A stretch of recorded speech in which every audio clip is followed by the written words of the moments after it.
Good evening. Good evening, James. How the devil are you, sir? I'm very well, Richard. How are you? Oh, I'm fan-dabby-dozy, as the sturgeon would say. Now, this evening, this evening's Let's Talk Trek is brought to you by The number two, the colour purple. Taparoo Valley. Hmm. And who's bringing your Let's Talk Trek to you? It's brought to me by Cloudy Cider. Oh, very nice. But not Scrumpy. That's too dangerous. So, good evening and welcome to Sunday's Let's Talk Trek. Apologies, we're yet again not a full house. However, the dynamic duo are here, and hopefully Dan will be joining us shortly. We'll try and keep things Trekish while we're here until Dan gets here. Why change the habit of a lifetime? Yeah, we're going to try and talk about as much Trek as possible. Quick hello to everyone, because I'm very interested. I've got an ulterior motive for seeing who's in the show tonight. There's a certain someone that needs to be here. Gary, I love you, but it's not you. Hello, Gary. Vicky, hello, my dear. Look at that lovely photograph. Nice. Very cool. That is cool, isn't it? Would it be even better? Have you seen the Alan Partridge film? Yes. Where he's got the sunglasses on and you can see he's looking at pornography on the internet. It's just a big pair of tits. Hey, check we can Photoshop. Yeah, we can Photoshop. I'm sure you look. We'll do that. Well, hello, Christian. How you doing, buddy? Christoph, hey, Southerners and all. Yeah, how you doing, buddy? Linda, hello. Sarah, hi, Sarah. You mean civilized? Greetings from Germany. Greetings from the southeast of the United Kingdom, Christian. Hi, Southerners and all. Two Germans in tonight. Judith, hello. Thank you, Dan. Christoph is Austrian. Indeed. Hello, hello. Yes, cleanse the trauma from my what trauma, Judith? Mind. Ah, okay. Hello, what ho, Nadim, my man? Daniel, how you doing, buddy? Huh? What's he got in that picture? Is that a sword? I hope so. Why has he got Daniel? Why have you got a sword? It's a dirk. Well, not a dirk. It's the Klingon. What's the Klingon dagger called? It's like a dirk. Yeah.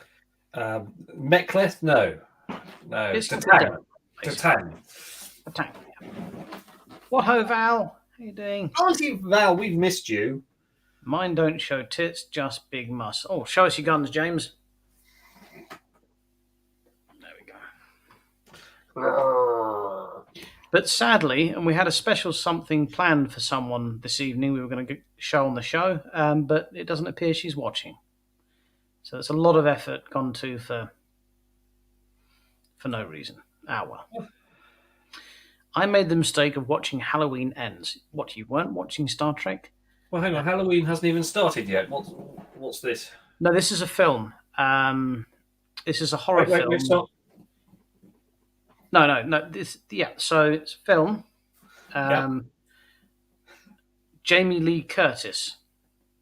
Oh, it's the Halloween series, the one with the Shatner mask. Yes, that's right. Yes, so it's vaguely Star Trek related. But yes, I know there was a new one had come out. Yeah, so I've not seen any of them, I'm afraid. So I'm sad it was. But by the look of it, you didn't like it, so I'm sad for you that you didn't. Well, that's the end of that discussion then. Let's move on. So let's talk about some Star Trek. Now, I joined the show very late and sadly very drunk last week, and I don't remember a lot about it, but did we discuss the Picard trailer? Yes. At some length. Where I mean, the Enterprise F, obviously the Sovereign class has made an appearance now. No, Odyssey class. Odyssey class, sorry, yes, not Sovereign class. The Sovereign was the E, Odyssey class. It's only been hasn't even lasted 30 years, has it? No, I mean, this is something, well, actually, the Odyssey class has been around, it's got to be almost 10 years. It's got to be almost 10 years. It first appears in Star Trek Online, doesn't it? Yeah. And it's I was one of the first players of Star Trek Online, and I remember first seeing the Odyssey class and thinking that they've designed that, meaning it's going to be the new Enterprise. No, there's no ifs or buts about it. So it's fantastic for that to be made canon.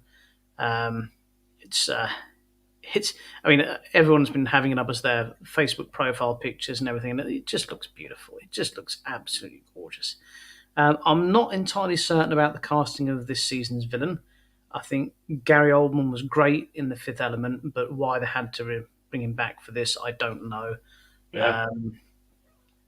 But hey, there we go. And what else? What else has been going on with the Star Trek world this week for you, James? Well, I've watched Lower Decks.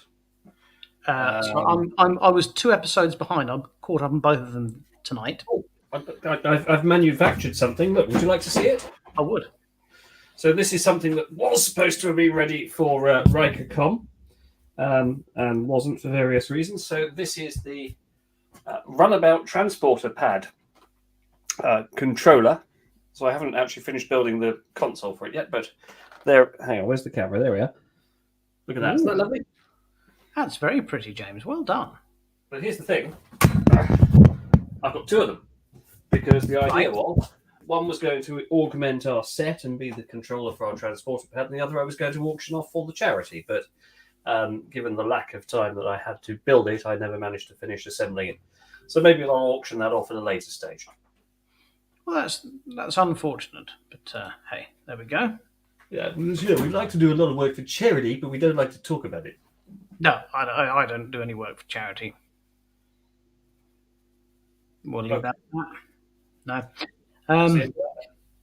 So let's start with not the last episode of Lower Decks, but the episode before with Peanut Butter or whatever it was.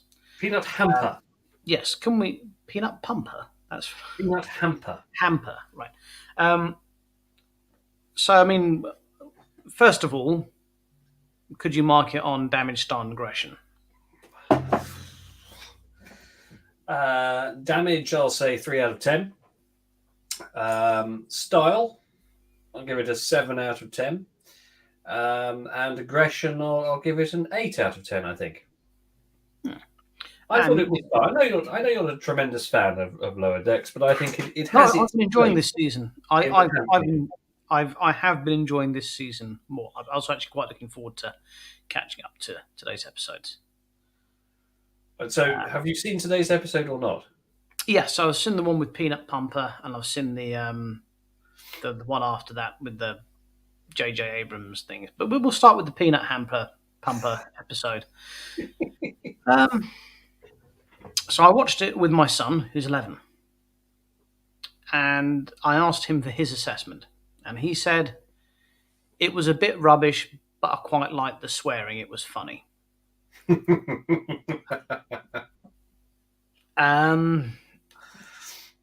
Yeah, so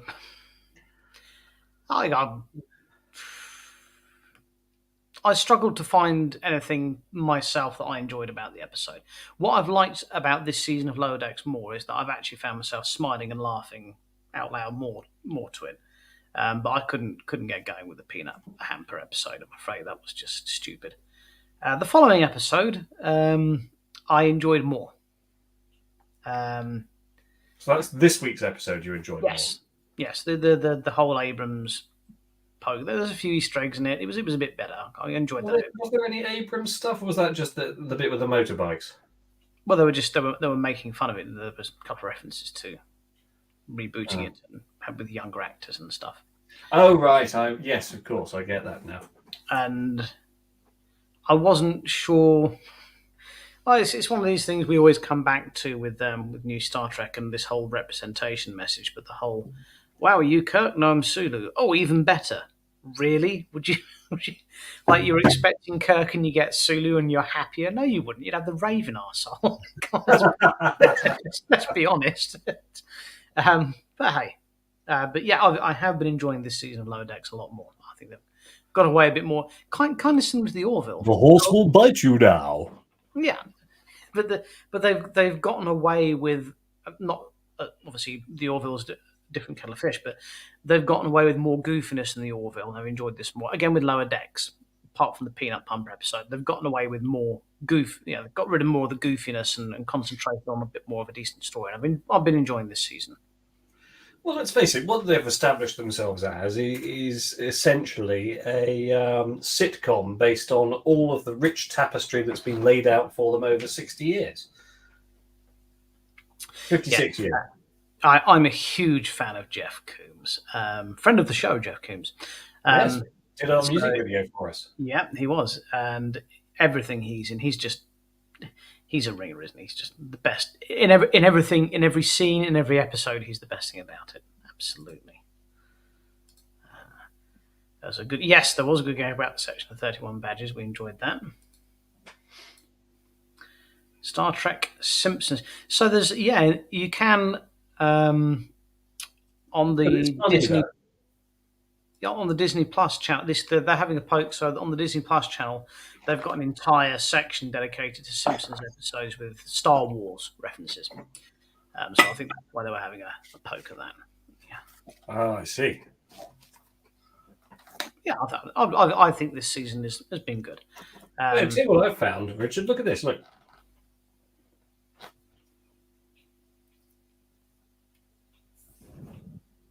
Gold print? Where'd you get that from? I bought this at the Las Vegas Star Trek experience. So this must therefore be 15 years old, this bar of chocolate. It's probably not going to be edible, but... it's a bar of chocolate? It's a chocolate bar, but yes, look at that. Okay. Still looks pretty good, doesn't it? Yeah. Thought that would amuse you. The frothing whimsy. Carl to value it. Well, if he turned up. Now, sad news, Trek friends, and also a small cry for help. So last year we had the first ever RikerCon, and this year we had the second ever RikerCon, which was bigger, better, braver, stronger, bolder. However, next year at the Oak Hotel in Ramsgate, there will be no RikerCon. We've already been told that, unfortunately, the proprietor of the Oak has taken a job elsewhere and will no longer be able to provide us with rooms and furnishings and such and so forth. So, if you possibly happen to own a hotel and are watching and would like RikerCon to be at your hotel, then please get in touch with the show, because we'd very much like to have our next RikerCon there.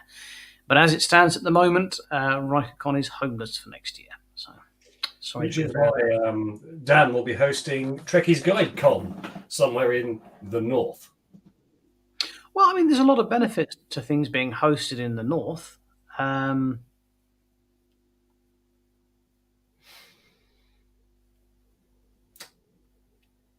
Makes one fonder for the south. Fish and chips. Ah. Yeah, much nicer fish and chips. Cheaper beer. Mm-hmm. Less yellow lines everywhere. You can park pretty much where you want in the north. Whippets? Yes, whippets. Free whippet. Phone boxes. They still use phone boxes in the north. Oh, do they? Lovely painted red ones. They're gorgeous. Are they ones where you go in and you go... Bzz, that's it. Operator, connect me to London. Says, hello, where may I connect you? And there's some little pegs going into a port with all the wires. That's exactly it. That's how the Northern Exchange works. You get south of the M25, we all use digitised VoIP PBX systems, but in the north, you still have a traditional operator. They did try go to a VoIP PBX system, but typical for the north, they all went on strike. Apparently Royal Mail's on strike next month. How will we tell? Bloody good question. Does that mean I won't be able to buy me Transformers stamps? They look gorgeous. Here, Richard, is something which, of course, was the something that irritated me about Royal Mail.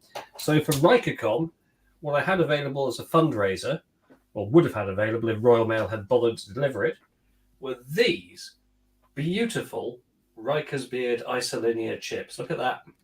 That's a thing of beauty right there. Look at that. Looks like someone shot Riker with a Dalek ray. I mean, that's just... Look at that. Yep. All the colours you can imagine. So these will be for sale at some point, but I have a project I'm working on. Just sorry to get away from your chips there. We did leave Kent and we went up to the north. Twice we've been. Yeah. And we've never been to Birmingham. That's the north, isn't it? Yeah, I tell you what, I went somewhere once. Keep it under your hat, but I've twice been to Scotland. Carol, you're watching. That's interesting. What Transformers? What's she talking about? Oh, the Royal Mail. Have you not seen the Generation 1 Transformer stamps that Royal Mail are doing? They're fucking gorgeous. Honestly, they're absolutely There's no beautiful. point buying stamps because Royal Mail won't deliver anything. They're too busy being on strike. Well, you need to use your stamps up because any stamps that you have currently are no longer valid unless they have a QR code. So they're releasing new stamps with QR codes. So Well, that's just another disgraceful action by Royal Mail. That's it. I'm boycotting them. Had enough of them.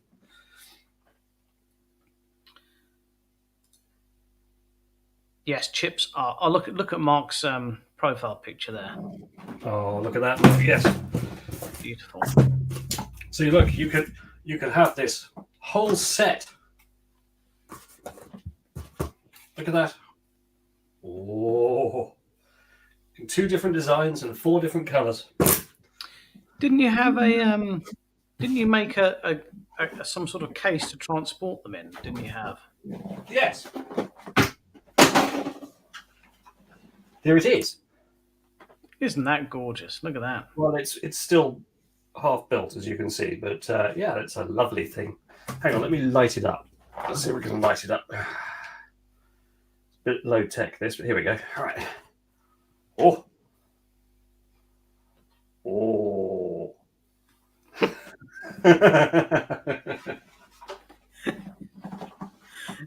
It's a bit like, see how I have harnessed the power of the sun into this electric medium to illuminate my eyes. Rick Sternbach very kindly looked at that. He was very complimentary about the working draft. In fact, he signed it. I think I've got... No. He signed your unfinished... It's protected somewhere else. It's around somewhere. I thought you had some sort of shoulder carry thing for it. Have I got confused by some other bit of tut that you've got?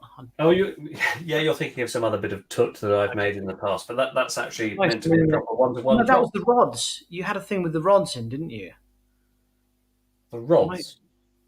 It could. I don't know. Ignore me. The ramblings of a madman. Now, tomorrow it's a special person's birthday.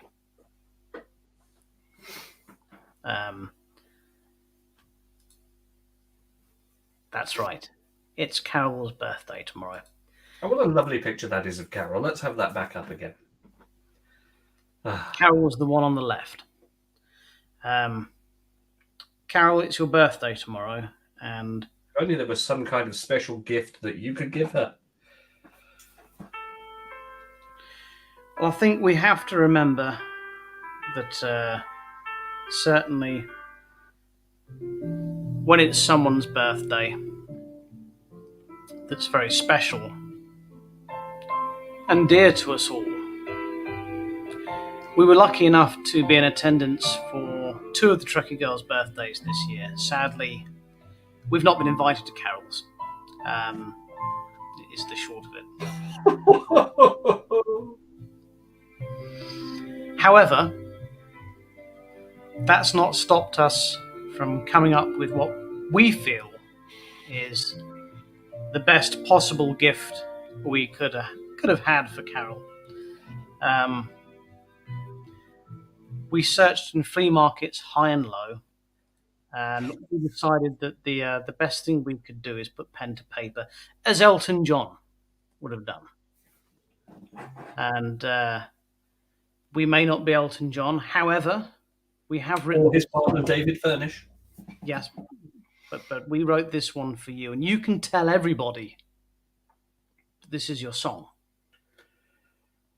And it might be quite simple, but, now that it's done.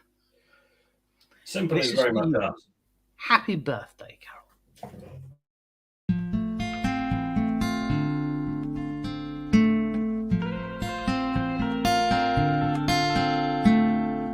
I fell down beside you.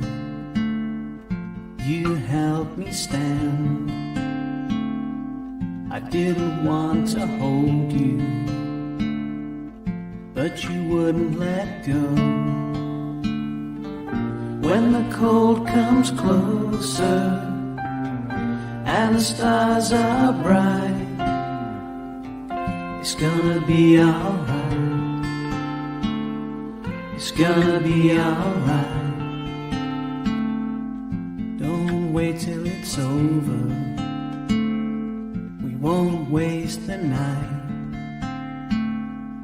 Can you feel the magic? Does it feel just right? When the cold comes closer and the stars are bright, it's gonna be alright. It's gonna be alright. It's gonna be alright.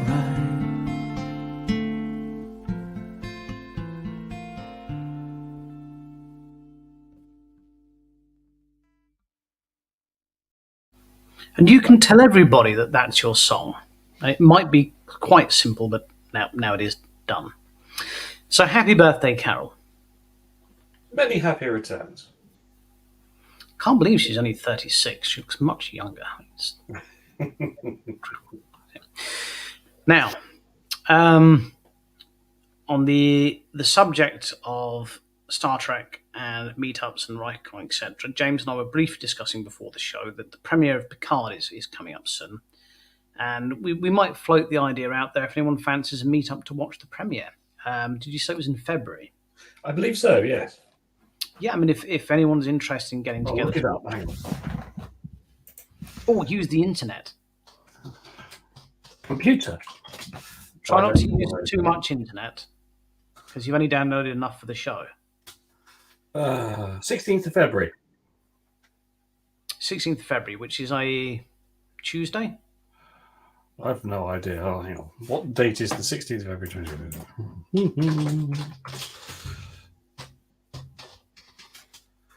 It is. That's not what I asked you. Tuesday, yes. I'm one of those mathematicians.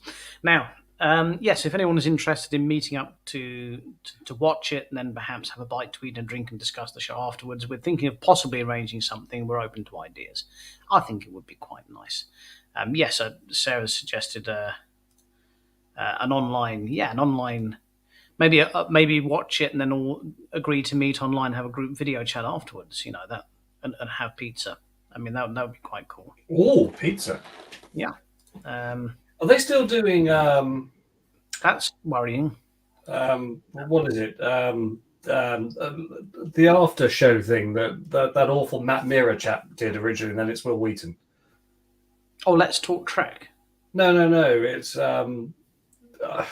After Trek or something. I can't remember. I've never seen it. Didn't The Walking Dead started it with the Talking Dead, didn't they? And then you had the Talking Tiger King and. But yes, there was this very excitable man who was so over the top that I'd never watched it. And then I think Will Wheaton took it over, but I've never seen it because I have no idea where you can actually watch it. Well, I wasn't, this isn't something I was going to suggest we broadcast. I suppose we could do, but I'd quite like just to have a group video chat and have a talk about the season premiere of Picard. Presumably they're just going to. Sometimes they land the first and second episode together, don't they? But if that is the case, maybe we should just watch the first one and then we'll get online and have a chat about it. I think that'd be lovely. I think I'd quite enjoy that.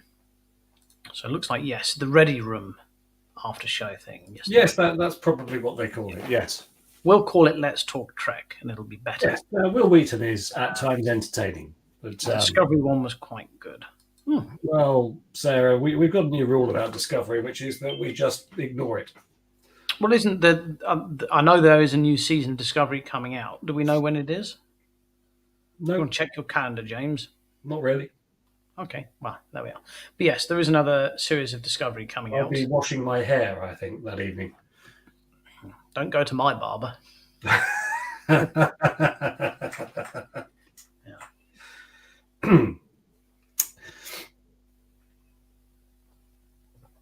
Yeah. So anyway, I only mentioned the Ready Room on the basis that that may well follow directly after Picard. Well, I think it'd be lovely if we could arrange a meet-up and get together and watch it and possibly go out for a bite to eat afterwards, or even... Oh, God, wait, Richard, I've just thought. Because the release date is going to be in the colonies... Yes. That'll presumably mean it'll be sort of 8 o'clock in the evening in the colonies, which means it'll be about 3 o'clock in the morning here. Oh, so it'll actually be on the Wednesday then? So, yeah, we'd have to watch it behind because we can't watch it in the middle of the night. Well, we can watch it on the Wednesday evening and then have a meet up for a bite to eat or whatever. I think it'd be good. It'd be lovely. Yeah. Yeah, so I don't think we'd be able to watch it. As far as he knows, we only have release dates for Prodigy, the 15th of October, and Picard Season 3. Season 1.5? Oh, is it halfway through? Was it 1.5? I don't know. Have they done a mid-season break? I don't know.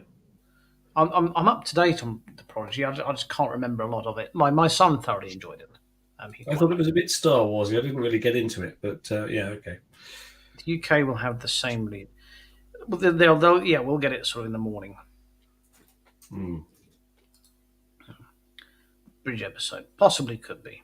That might be why it's 1.5. Yeah. Do you remember back in the day when the first X-Men film came out, and then they had the DVD? And then the DVD release X-Men 1.2 because the DVD had extras, like unseen. Oh, I see. Yeah, so maybe it's similar to that. Yeah. I see in the comments someone saying there have been 20 episodes of the season. We've only seen 10 of them. Oh, I see. So this is 0.5 onwards of season 1. Hang on, hasn't it been out for about a year? That's a really long break.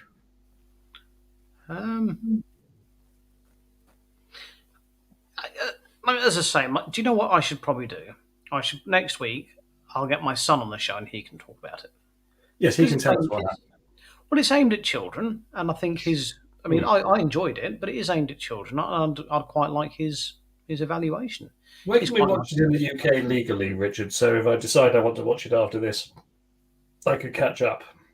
Yeah, I'm not sure where you watch it in the UK, or we have to get a plane. Yeah. Well, that's a pain. Oliver. What ho, Oliver? How are you doing? It's your first time. We're very, very, very pleased to have you on board. And Oliver, please, if you could drop in the comments there your favourite character and your favourite episode. We'd love to hear that. In fact, no one's done that for a while. If anyone would like to drop that in there, your favourite character and favourite episode, we'd love to. Well, they all know what happens, don't they? Would like to see what floats your boat. I'm always very interested to see what floats your boat. So yeah, if anyone wants to get in there. It's weird. We are weird. You're right, Linda. Might be talking about Prodigy. Not sure. Right, as always, Christoph, our fountain of knowledge. The UK sees new episodes one day after the US, but it's not guaranteed. Officially confirmed yet. We in Austria/Germany have to wait for Prodigy. Shall I read it in his native accent? Would that be... Go on then. G'day, mate. The UK should see episodes one day after the US, but it's not guaranteed or officially confirmed yet. We in Austria/Germany have to wait for Prodigy and Strange New Worlds way longer until Paramount Plus really lands here by the end of the year, plus some catch-up time. In the meantime, we'll put another sausage on the barbie. Struth. So I don't have the Strange. Do you have the Paramount Plus, James? No. No. Okay. Well, here's the problem because there are so many streaming. Christoph, everyone says that about themselves when they hear their voice, right? Okay. Whenever anyone hears their own voice played back to them, they say, "Oh, that's not my voice. That's exactly how you talk, Christoph." Sorry.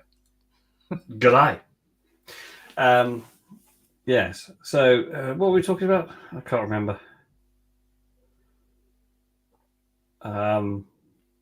The favorite character, Admiral Mason. Favorite episode, the one. Oh gosh, do you remember that? Admiral Mason.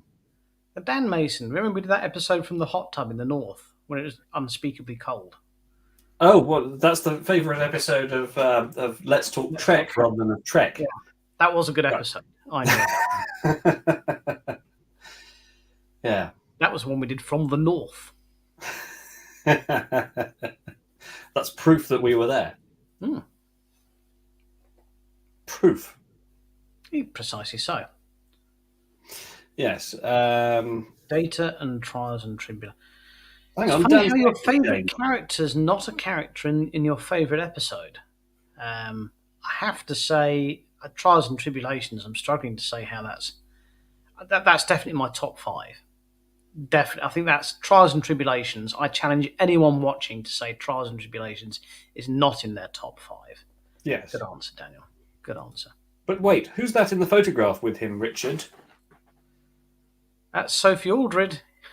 The lovely Sophie Aldred. Do you remember that We time? have a story about that, don't we, Richard? Yeah, we met Sophie Aldred, didn't we? Oh, no, sorry. I met Sophie Aldred, and I sat in your chair, and then she sat on my knee in your chair. You were busy showing someone where the toilet was, I believe. Yes, because I was taking Arnold Rimmer to the loo. You had to take Chris Barry to the toilet, so I had to sit in your chair, and Sophie Aldred had to sit on my lap. Ah, well. Never mind. Captain Kirk, Star Trek, beam me up, Scotty. I'm not sure what episode that is. Okay. First time we will hit German free TV channel Togo. There wasn't another chap who said he was from Germany watching tonight, so that'll be of interest to you. She danced the whole night away with us. Episode or my Captain Kirk, episode 10. Episode 10 of what? Some people have very vivid imaginations. They enjoy, various things. Some of them even enjoy Discovery.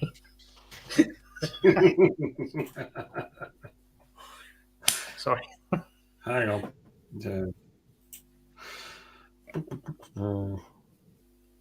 How about this?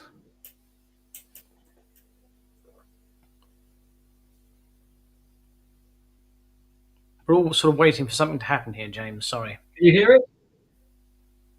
Oh. I'm watching you rocking back and forth like you're plotting to kill us, but that's... All right. I'll work on my audio mixing abilities on another occasion. Alan's gone for Saru. Alan? What? What's wrong with you, Alan? Your favourite character is Mr. Hom. We all know this. Yes. He's so chatty. Yeah. It's got lots of people love Discovery, and that's their choice. Yep. You are free to enjoy Discovery. Star Trek Kirk, with the chat. Oh my, yes, absolutely, yeah. Well, if they're going to do it, they need to hurry. I mean, he's knocking on. What do you think about the chap they've got to play Kirk in Strange New Worlds, James?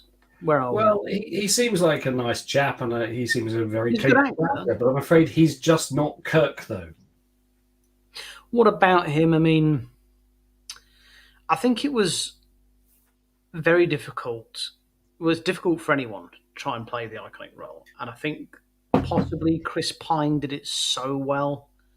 Do you know what I mean? He did it so well. I know you're not a massive fan of the Abrams verse, but he did play Kirk very well. I mean, taken as a whole, the Abrams verse is pretty poor. But taking apart various elements of it, so Carl Urban's portrayal of DeForest Kelley as Dr. McCoy is absolutely spot on. Yeah, that was the standout. Michael Giacchino's musical score for the first two films, outstanding. Perfection. Yeah. There's one track that's worth holding a candle to in the third one. I think that's the one with Starbase Yorktown. But apart from that, it sort of falls a bit short. I think he's sort of dialed it in for the rest of that. No, the rest of it just didn't work for me. But there you go. But in terms of, I mean, staying on piece here, so the character of Kirk was played so well by Chris Pine. Indeed, he was a very creditable Kirk. It's going to be very difficult for any actor, but the Strange New Worlds Kirk for me, I'm afraid he didn't sell it to me as Kirk, and he was a good actor, and he didn't have bad lines. He's going to sound quite mean. He just didn't look like Kirk. He didn't look heroic enough. Well, he didn't really come across as Kirk either. And also, I mean, his main problem was he wasn't the captain of the Enterprise, and he was having to play off against Anson Mount as Pike. And that is a tough act to follow. Yeah. What's actually wrong with the Discovery? No, you're not missing anything at all. If you enjoy it, we're pleased that you do. I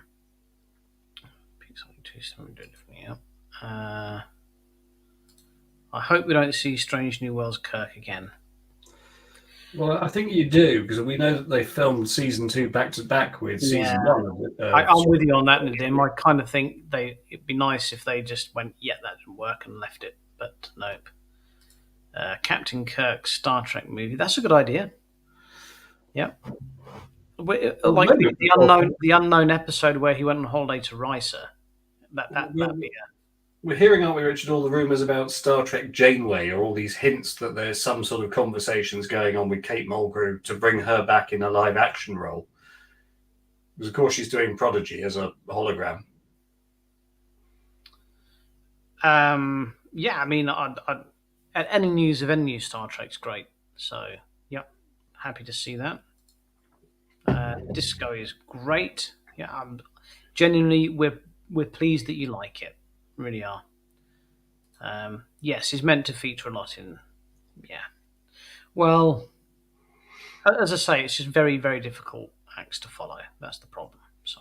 Yes. Well, it begs the question why we keep going back to old ground, doesn't it? I mean, why do we have to keep rehashing Kirk? You know, there's the whole universe. Starfleet has got thousands of ships. Why do we have to focus on the same 2 or 3 all the time? Well, it feels like maybe you can't win. I mean, it feels like Discovery's a cop-out. They've gone 1,000 years into the future to give us a completely new playing ground, and then kind of not enjoying that. So, where do you go with it? What do you do? I mean, what most people were keen to see was a direct sequel to all the TNG, DS9, and Voyager. Not necessarily the same characters, but just following on the timeline. It could be a new ship that the new crew of the Enterprise F or whatever.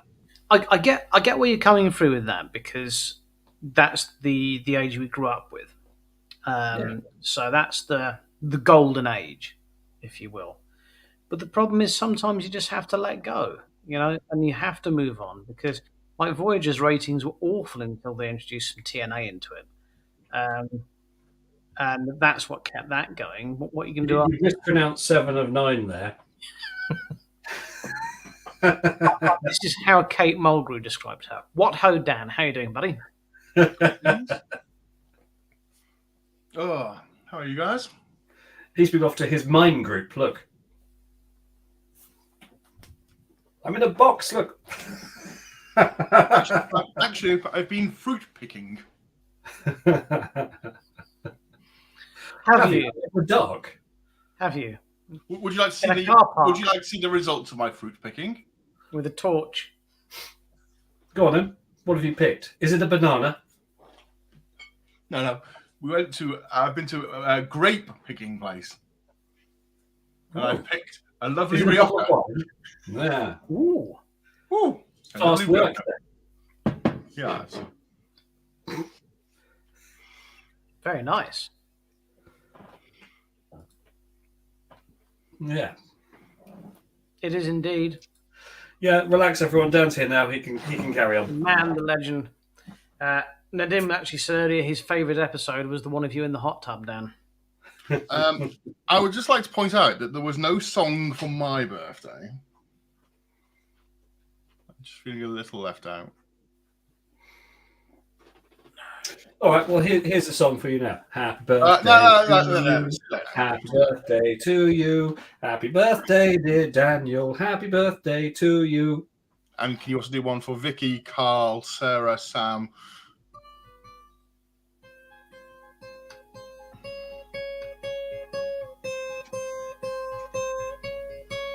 I was up myself. I was up myself. No one was looking. I was thinking of you. Up myself. I was up myself. I was up myself. There we are. There's a song by Green Day about masturbation for you. Right. So I'm just looking through the comments. Lots of people talking about disco. Okay. Yeah, people do keep wanting to talk about disco. A lot of people enjoy it, and I'm pleased that they do. Now, I know that Richard has just spoken very... I did have the show on in the car. I was listening. I heard Richard and James talking about this week's, not last week's peanut hamper one, but this week's Lower Decks.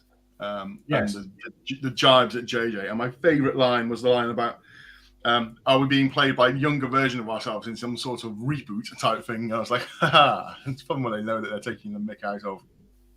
Yeah. Talking of things, did anyone see She-Hulk this week? No. I've been watching it kind of in the background. I've not been overly taken with it.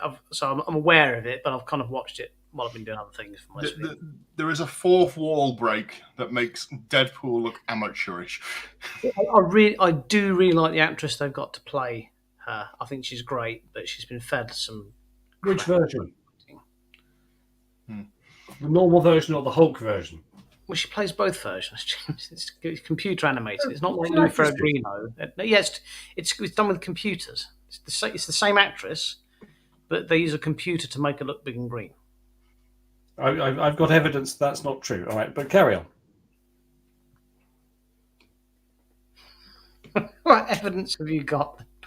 I'll find it and send it to you later.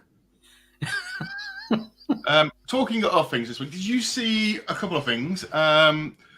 This week we saw the released details for the Star Trek 4 film that never was by the writers. The Tarantino one.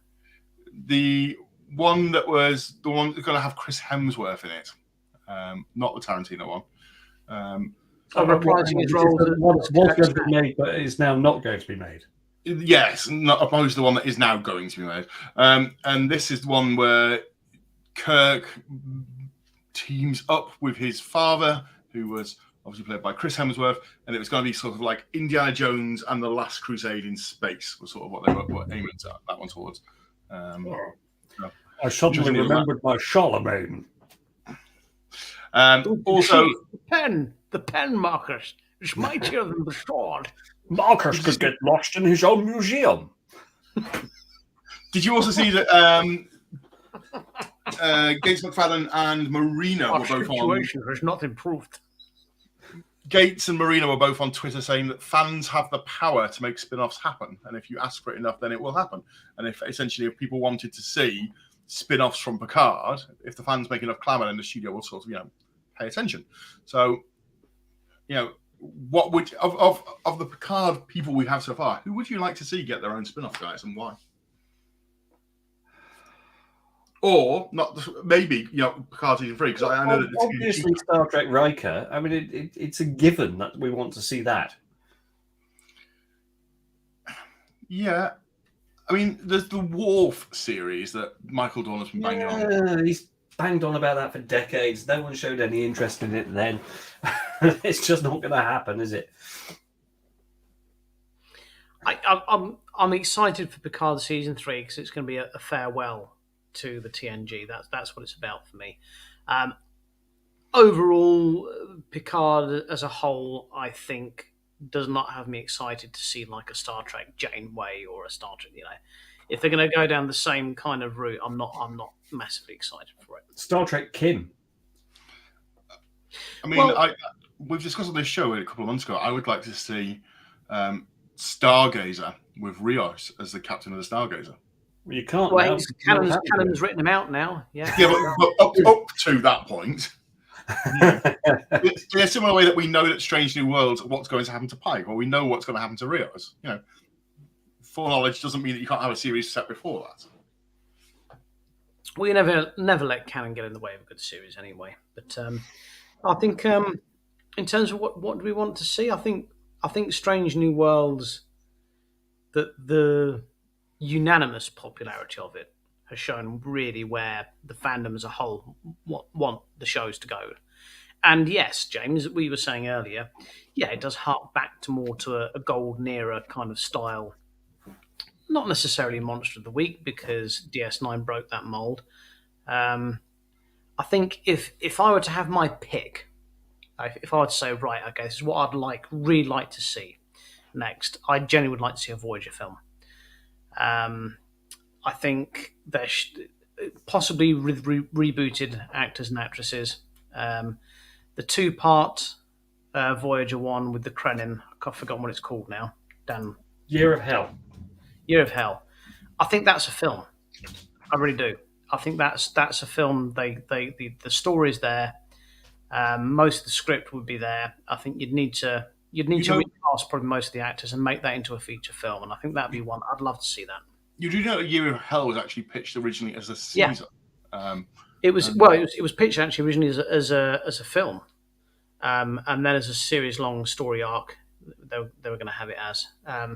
But I think Voyager's got a lot of material like Species 8472's Invasion of Earth and stuff like that you really could do more with.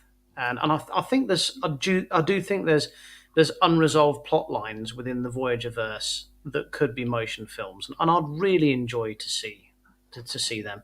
I think now, unfortunately, the cast are a bit old to use them to revisit it. You'd have to recast it, but I think there's material there, and that's what I'd like to see. It was a real shame, wasn't it? 20 years plus since they got home. We never saw what happened when they got home. No, a couple of the books are pretty good. But obviously they're not canon. Your best resource is definitely the Janeway autobiography. The Janeway autobiography, which is canon until they change it. In particular, I really enjoyed the fact that B'Elanna stayed in Starfleet and Tom opted out and became a writer full time. That was really kind of like a nice thing to hear. But yeah. That's what I'd like. If I had my choice, I'd like to see some Voyager feature films made. I'd love to see an Abrams-ized Voyager film. I think that'd be really good. Directed by David Cronenberg.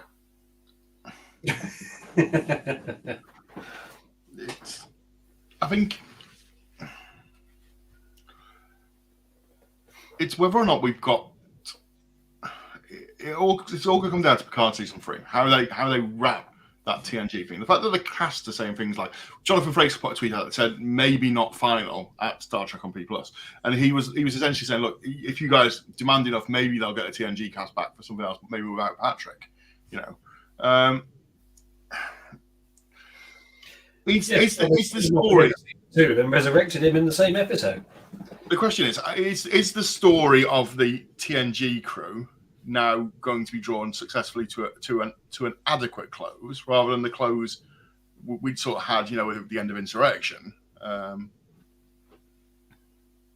Well, Sir Patrick now. Nemesis. Sorry. I think the three of us all agreed now that Sir Patrick. I think we've seen enough of him in the role for his own sake, regardless if we want to see him or not. So here's a left wing shot for you. Let's have his Gollum body transplanted into a younger one. Let's have Tom Hardy play Patrick Stewart in a new series. I mean, wouldn't that be brilliant? I mean, he's flipping amazing. I'd be up for it.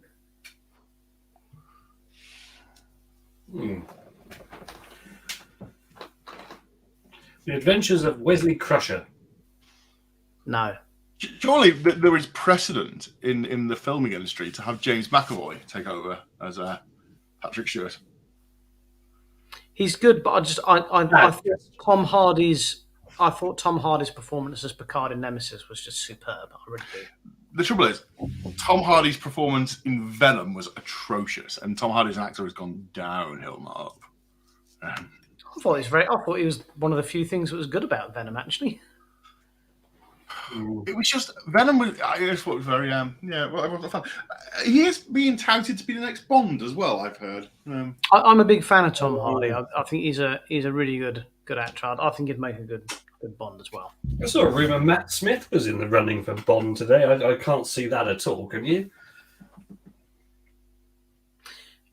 He'd be a good Q. I know what you're saying, but you should see him with his shirt off. I mean, the guy. So he played Patrick Bateman in the American Psycho musical, and I didn't think he'd be able to wear that, and he looked amazing in it. He's one of those actors that can just pull it off. If there's more TNG, what do we want? A movie, a miniseries, or each character? I think we could have a mini-series again, but with Picard recast as a younger person and have Tom Hardy play him. I'd like to see that. How about a TNG sequel that's more Lower Deck style? So we sort of believe the main characters are floating around. We don't really see them because we're elsewhere on the ship. Do you know what could work? And bear with me, and you're going to think I'm mad, but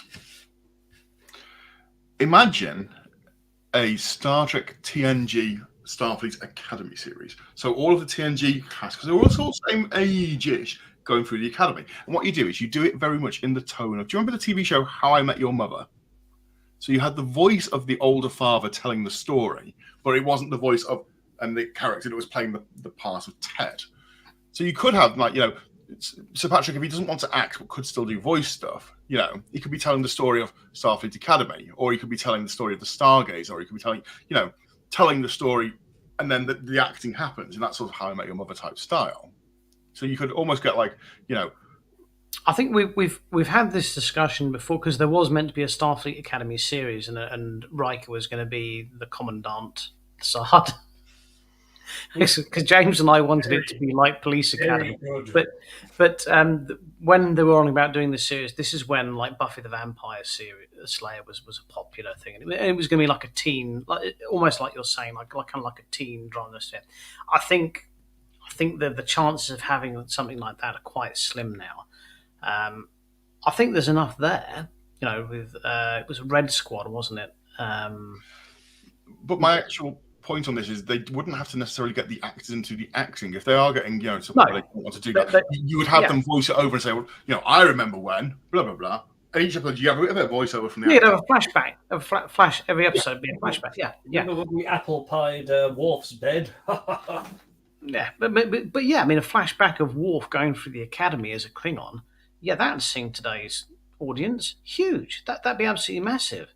He'd be experiencing all kind of prejudice against him for being the only Klingon in Starfleet and stuff like that. There's loads of material in that. Well, who would you get to play young Worf? I think the friendship between Jack Crusher and Picard, because they were best friends. And the fact that Beverly, was married, and the fact that Picard had to go and tell her that Jack had died. You've got stuff like this that you could really, expand upon, because it's one of those almost like Strange New Worlds. We know what the outcome is. I know what you're saying, and they should do it like the Wonder Years. Now, Sarah says that Data going through the academy could be cool. I think all of them download stuff into it. I think all of them you'd like to see, apart from possibly Wesley Crusher.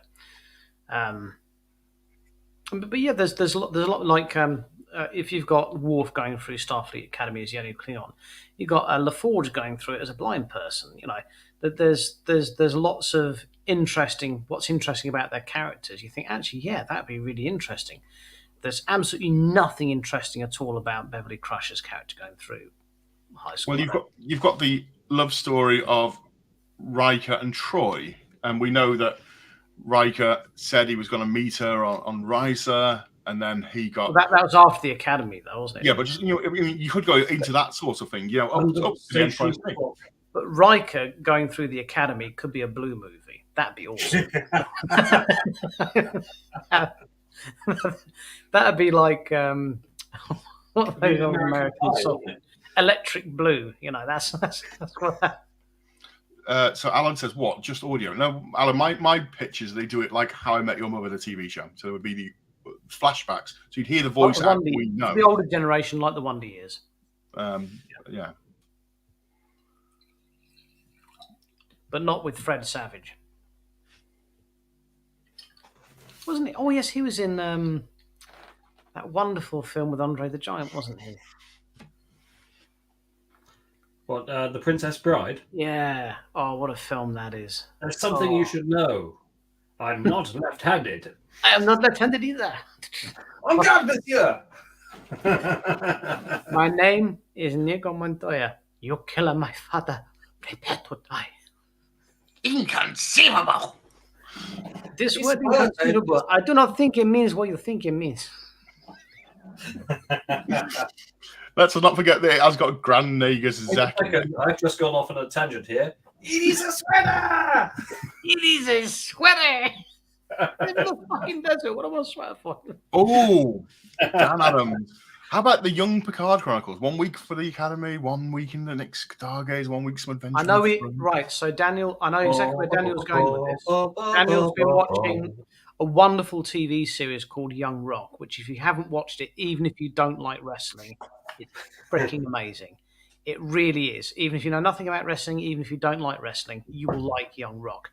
And yes, a Picard series like Young Rock would be amazing, Daniel. You got absolutely spot on.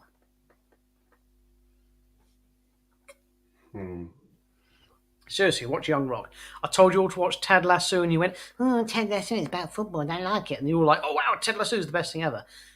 Young Rock, same thing. Oh, and Ding dong, you ding dongs. the reboot of All Creatures Great and Small. It's brilliant. You got to watch it. It's so wholesome. It's just absolutely lovely. I watched an episode the other day and I could not help but admire Siegfried's tailor. Oh, Siegfried his is just. outfit. Have you got to the Great War episode yet? That Siegfried. No, I've only seen one. He was a vet in the Great. Oh, it's just amazing. It's absolutely brilliant. You've got to watch All Creatures Great and Small reboot. It's incredible. I grew up on a farm. No, you didn't. Yes, I did. Really? Your dad's a lawyer. My stepdad's a farmer Ah, okay, fair enough. Whereabouts was the farm? in Worth. Did you do like milk cats and things? We didn't milk cats, no. You don't milk cats on a farm? Oh, cows. Sorry.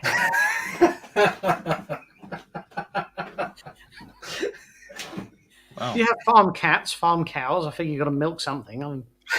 I mean, my other pitch, and I've said it before for a Star Trek show. I don't know, this is my final pitch in our pitching meeting. And if you're watching CBS, hey, these are all our ideas. We'd like a walk-on part if possible.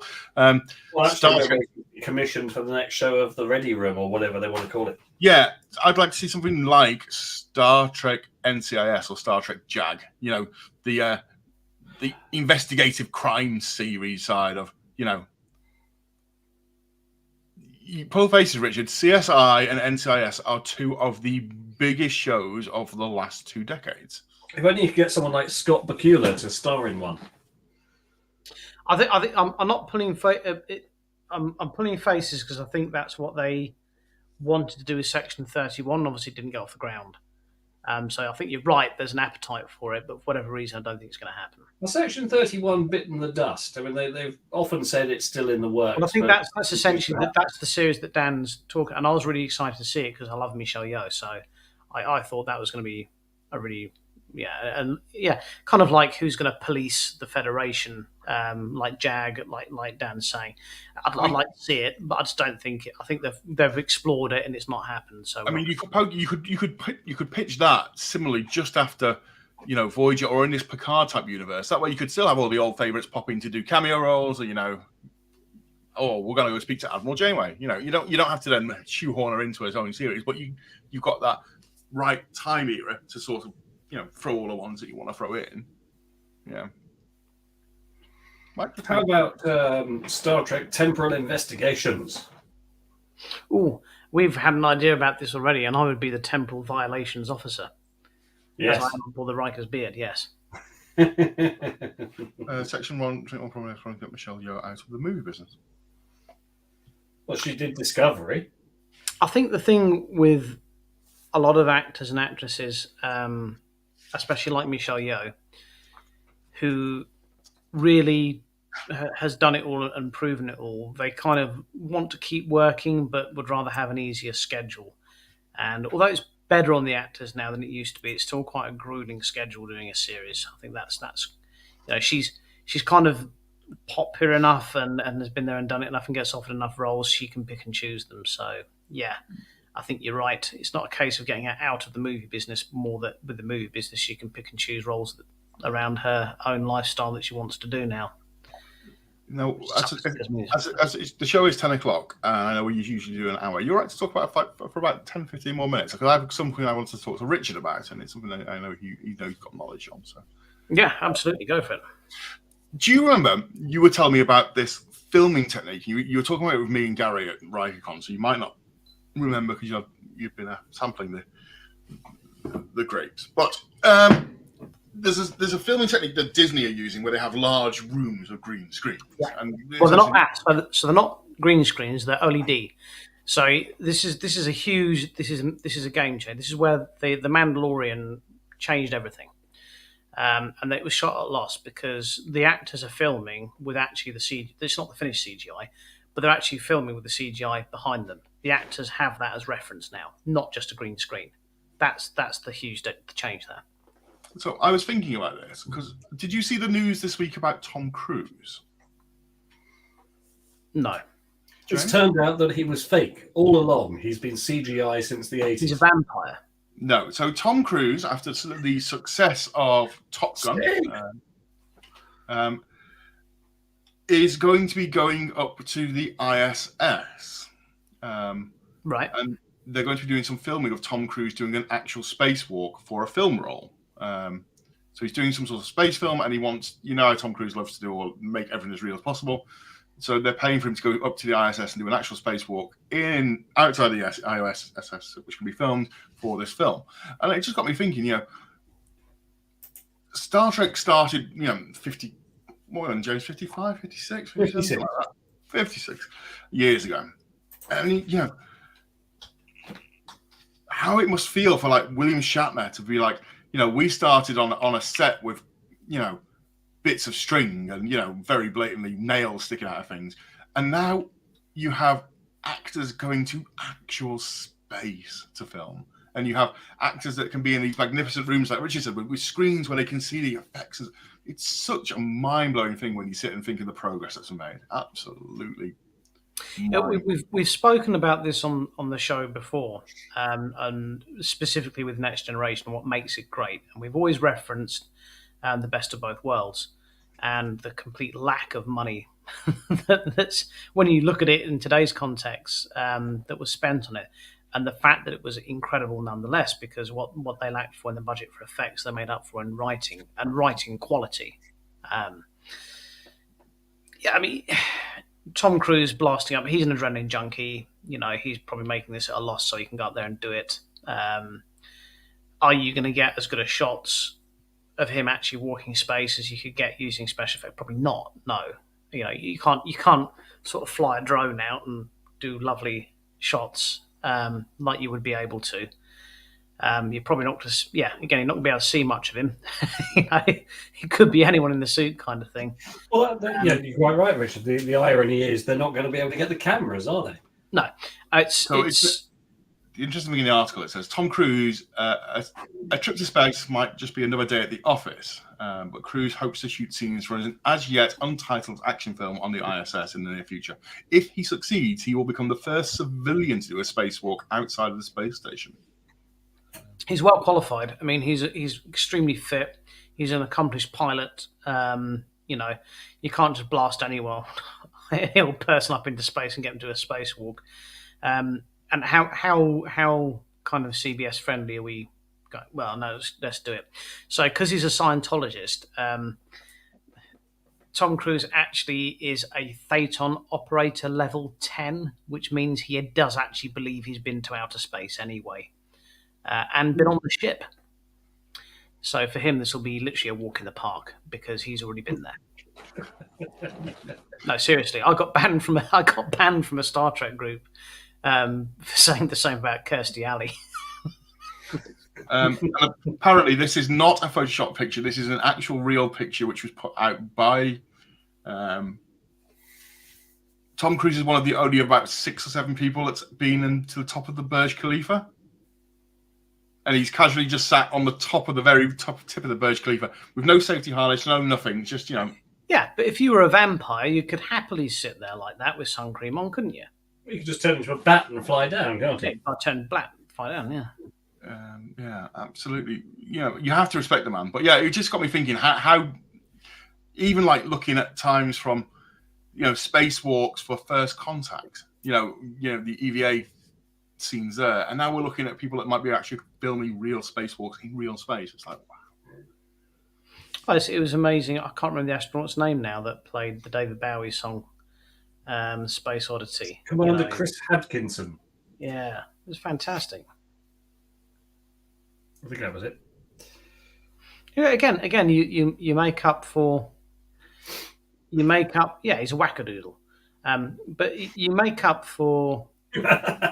You do the best you can with the tools that you have, and sometimes because, and again, this is why the best of both worlds is such good television, is because they realised they had a limited budget, and not just that, they realised they had an unfinished script. You had writers here that were literally up against it. They didn't know if Patrick Stewart was going to sign on for another season, if they're going to have to kill him. They had to really think on their feet, knuckle down, drink a load of espressos, and churn out some really quality writing. And sometimes you perform best when you're under pressure, when you know you can't rely on special effects to carry an episode. You've got to knuckle down and make it good through the writing instead. And again, this is something we talk about in the show. Season 2 of Strange New Worlds is already wrapped.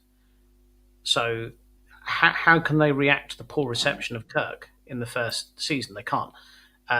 The TNG episodes before, they were written week by week. These guys were literally up against it like you wouldn't believe, and let alone the stress on the actors, but the writers were up against it like you wouldn't believe. But the benefit of that was they could react to what went well last week, and they could continually be adaptive to their writing to see what was working and what wasn't as it followed. Obviously, they had the ideas already there, but in terms of, I guess in terms of where the show's continuity was going, they could see what people were liking about some characters and what they weren't liking about some characters. This is the age-old Star Trek discussion of, Picard basically stole data from Geordi because he was a better actor, and it was a better kind of I'll help you to be human plot than Geordi because he could act better than LeVar Burton. Whether it's right or wrong to do it, it worked. They adapted that. They didn't close it in 3 seasons and kept him as Geordi's pet, if you like, because it became more sense for Picard to fill that role as the later episodes went. So, yeah, I'm not a fan of the way that they do rely a bit too much on the special effects to carry a series, and I don't like the way they wrap up the seasons. So this is a bit harsh. They do a lot of reshoots. They do reactive reshoots. But yeah, I'm not a fan of the way they wrap up the seasons back to back, and well, I think the writing suffers because of it. And that was my rant.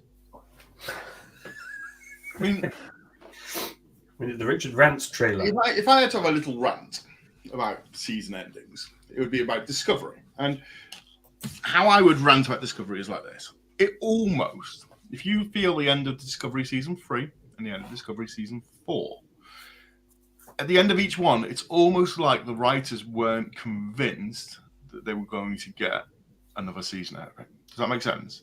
So they sort of wrapped up. There was this season 3 and 4 kind of have melded into one. There's been 4 seasons of Discovery. Yeah. Yeah. Okay. Yeah. The last one was the baddies that were big gas balls. Yeah. Yeah. But the end of that season almost felt like, oh, fantastic. We'll leave this sort of neatly tied up, because that way, if we don't get renewed, hey, fantastic. All the loose bits have sort of been tied up. They can't accuse us of not leaving some massive cliffhanger that never gets resolved.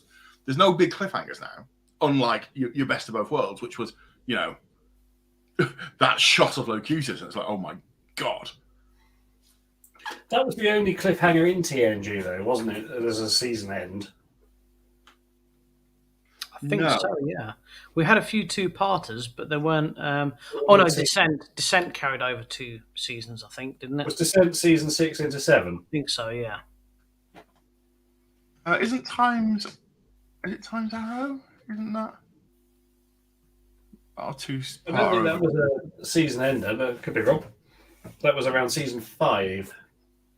You have been known to be wrong from time to time. Very rarely I'm proven wrong. You were at RikerCon when you had the audacity to stand against me in a court of law. Okay, so I'm just looking what. I've actually had a list on Screen Rant of they've rated what they think the top order for 2-part episodes is, which is interesting. Discovery. I know we get a lot of flack for not giving a lot of credit to Discovery on this show. But if anyone here watches Discovery and they were fans of season 4, you should definitely read some Ian M. Banks novels, because without a doubt, they ripped off the baddies from that. It's blatant page. They are really good. They're mind benders. They're really good books. Ian M. Banks, the culture novels, especially The Maker of Chairs. That's just a great novel. But yeah, they ripped off the baddies from that. This list is actually listing what they think is the top 8 to first of TNG 2-part episodes. So in 8th, they've given Birthright, which is the one where Worf finds the prisoners, the Klingon prisoners. Oh, yes. 7th, damn it, they gave Gambit part 1 and 2, which I thought was a better episode than that. I think that's some of Picard's worst acting. Patrick is worst acting, if I'm honest with you. But 6th, Descent. That was shit. 5, Unification, part 1 and 2. I enjoyed Unification. I know that gets panned a lot. I liked it. 4, Times Arrow. Yep, great. Christopher Good Green. show. And Linda as well. Yep. 3, they've given Redemption, part 1 and 2. Which one's Redemption? It's where the Klingon Empire is about to descend into civil war. Yep. And they find out about What was Wolf's the dad. ships, isn't it? Yes. Wolf's dad was innocent. Yep. Yeah. 2. This is surprising. Chain of Command. Oh, that's a good 2-part of that. Chain of Command. If only someone had recently remade it. And 1 was Best of Both Worlds. Yeah. So, Yeah, I mean, I've forgotten the actor's name now, the chappie from RoboCop, but Jellicoe. Oh, what a great captain. I liked him. Ronnie Cox. Ronnie Cox, fantastic. Yeah, And brilliant. he's reappeared, I believe, in Prodigy, hasn't he? Yeah. As Admiral Jellicoe.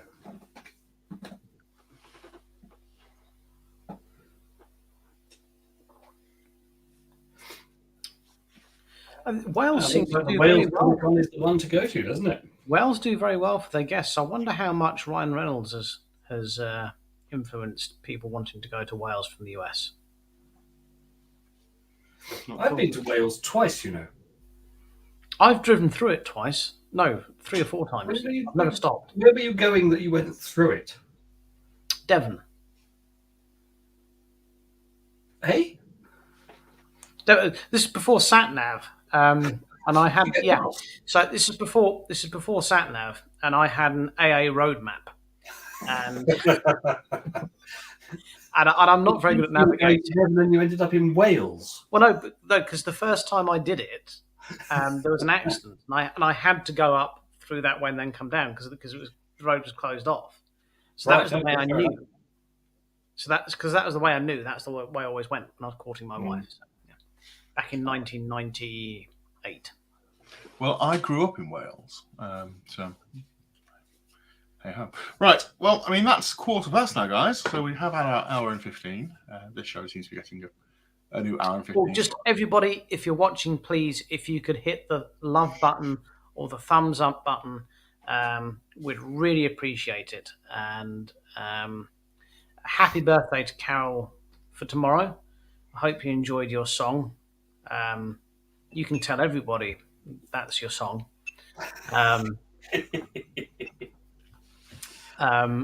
Thank you so much, everyone, for watching. and putting up with us before Dan came along and put some sort of semblance of propriety to proceedings.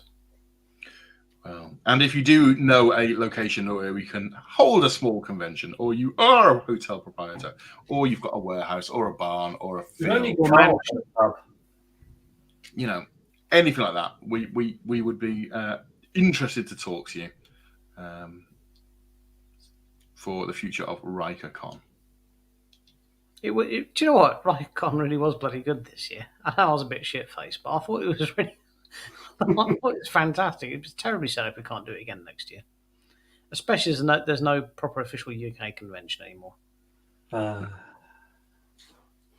well. Right, boys and girls, thank you very much for watching. This has been Sunday Night Let's Talk Track Production.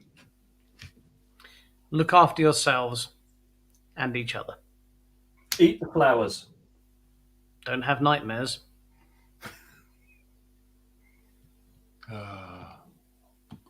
Can someone press end broadcast because I can't click it?